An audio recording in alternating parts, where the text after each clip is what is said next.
It's a good question. I'm not entirely sure. It's a history book. It's a biography. It's non-fiction, but it can read a little bit like a novel, I suppose.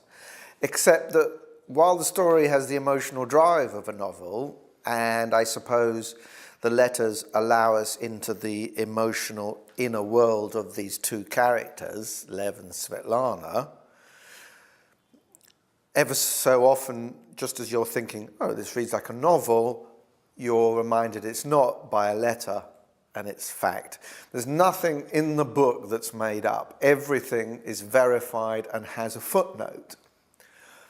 But it's a tremendously emotional story about love. It's a love story about two people separated by the Gulag over a period of 10 years, and 4 years previously to that by the Second World War.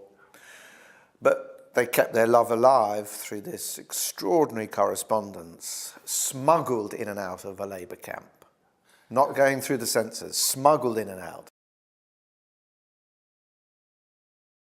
Out of letters, I was presented with this archive of, as it turned out in the end, 1,246 letters, both sides of a correspondence over an 8.5-year period, an extraordinarily unusual thing to survive, because prisoners keep letters, they cherish them, but very few people keep letters from a prisoner. They're dangerous. But in this case, we have a complete run of letters from both sides of the correspondence over 8.5 years, which were presented as part of a big family archives memorial, the human rights organization in Moscow, where I discovered them in 2007. I was making a radio program about a previous book I'd written in collaboration with Memorial for the BBC.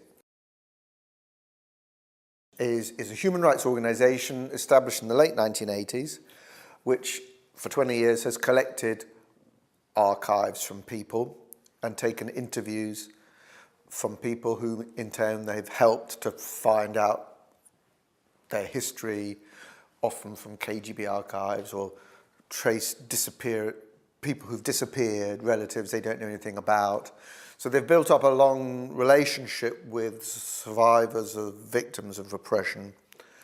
And this archive of Lev and Svetlana Mishenko was the largest archive they'd ever been presented with. 3 huge trunks, which I literally stumbled on because they were in the doorway to the main office at Memorial in Moscow.